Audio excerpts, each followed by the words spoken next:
school. I was making her late, she screamed.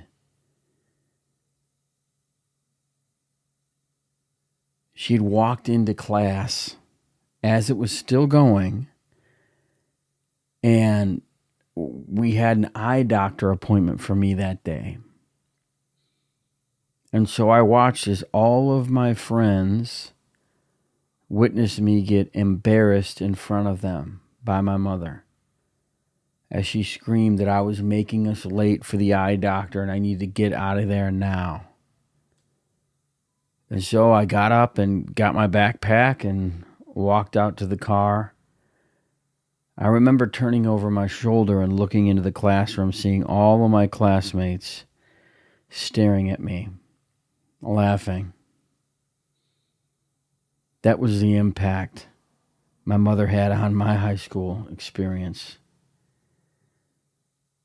And as she slammed the door after I got in the car and we began driving towards the eye doctor,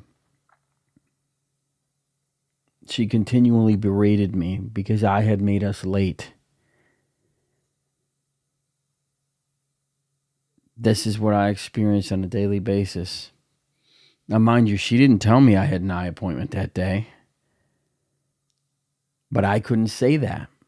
I couldn't say, I didn't even know we were doing this today. No. That never ends up well, let me tell you. I don't remember feeling anything. No embarrassment, no sadness, no frustration, nothing. By this point in my life, when I was in high school, I didn't have much emotions around anything. This was just normal to me. It was normal to me to see my mother from the perspective of, you never know what she's going to do. She could fly off the handle at any second. And I'm assuming it was normal for my classmates too, because they must have seen all this stuff before. I mean, she was decent at hiding it, but there's times she just lost it in front of everybody. But nobody said a word. Nobody tried to console me. Nobody tried. It never, I just can't remember being cared about. I cannot remember being cared about because it's just something you don't talk about when you're kids, at least in the way I grew up. And as we were driving towards the eye doctor and my mother was berating me, telling me that I'm going to be the one making us late and what is wrong with me and why didn't I get out there earlier and all these different things, I learned a long time ago to take it all in silence. I learned a long time ago that there's no such thing as me. There's only the manufactured person that my parents want me to be. There is no me. We finally pull in. And the eye doctor, they had this beautiful tree that I loved. Every time I went, there was this beautiful, I think it was like a maple tree or something like that. But I remember looking at that tree as we were pulling in at a way too quick speed. Speed was my mother's thing, man. If she could permanently super glue the pedal that exerts all the gas all the way down all the time, I think she may have done it. Okay. And I remember I would just see that tree in my mind as I'm walking into the eye doctor and turn left, go up the ramp. It's a yellow building. Turn left into the building. Went into the waiting room, told him I was here for my appointment. And the waiting felt like an eternity this time. It felt like an eternity. And as the lady came and said, the doctor's ready for you, you're going to be in this exam room, I got put in an exam room all the way in the back. And he had me go through all these different eye tests and everything like that. And I remember clearly not being able to read any of it. And him telling me, you're going blind. You have an eye disease called keratoconus. And your corneas are going from being round to a point. And so we need to get you specialized contacts to be able to take care of this disease so that you can see. I don't remember being dumbfounded. I remember thinking, oh, this is just how my life goes. Like, that's simple. There was no grief for going blind. There was no sadness. There was nothing. All those emotions had been locked away in me so many decades before. I wasn't allowed to feel emotions. I wasn't allowed to grieve. I had to just take it. And he started talking about rigid gas permeable lenses and all these different things he wanted me to do. And I took the paper, but I don't remember exactly what he said because there was this shocking reality to me. It's almost like I phased out of reality for a while. That this is my life. And I remember walking out to the car and my mother screaming at me in the parking lot. You made us late for dinner. You made us late for dinner. And I just looked right at her. And I said, Mom, I'm going blind. And she said, you made us late for dinner. Get in the car now. And that was the entire conversation we had about me going blind. That was it. I never got consoled. I never got told, I love you, Paul. I'm sorry you're going through this. I never got told a thing.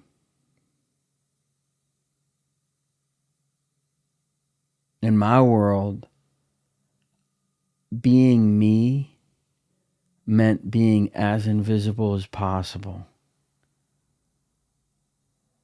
That's what I experienced as a kid. That I would be a person without needs completely in my entirety. That I would be unseen. And isn't it a wonder that that is what started happening to me that day? That this eye disease, keratoconus, began taking my very sight from me. What a cruel world. I see this now as I look back. What a cruel world. And we didn't say a word. We drove on home. Not a word was spoken. Not a word was spoken to me that night. I don't ever remember my parents actually giving me the ability to be sad about going blind. I couldn't be vulnerable. Not then. I had to survive. I had to make it. There is no vulnerability when you're in continual fight and flight mode and you're just trying to make it through the day without violence.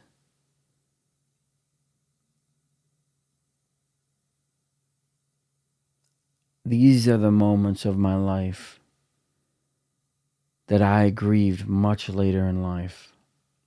Much, like decades later in my life.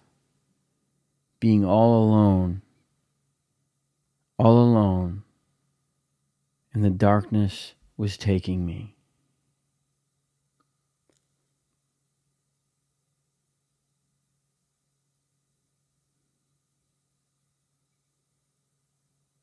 I didn't have comfort.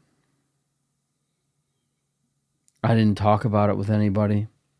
Didn't talk about it with anybody at school that I can remember.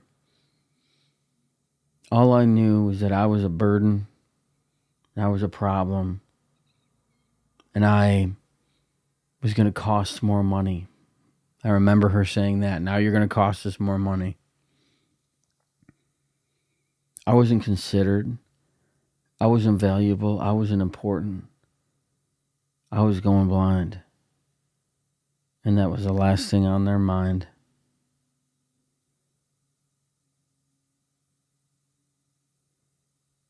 Clearly, I didn't know how to take care of myself.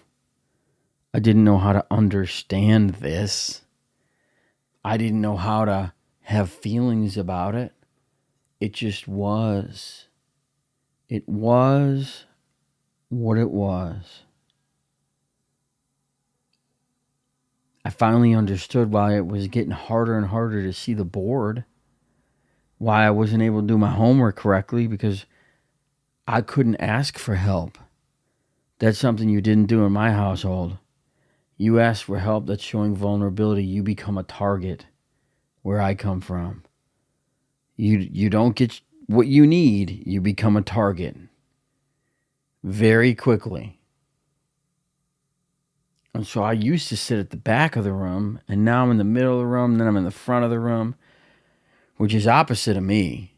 That is not who I am, being at the front of the room when I was this age.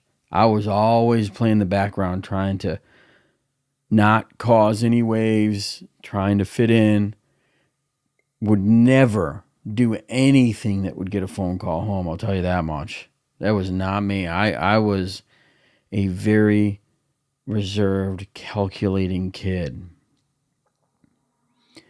But at least I finally had answers. I finally understood what was going on.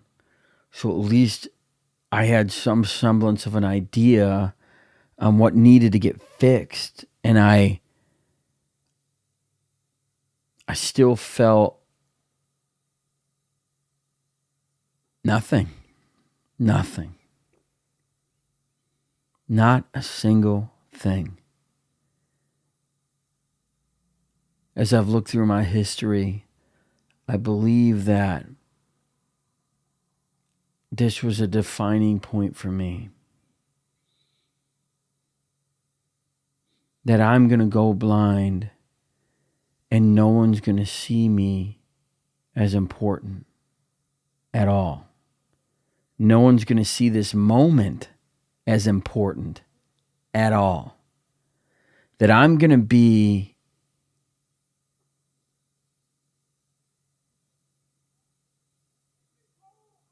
less valuable than dinner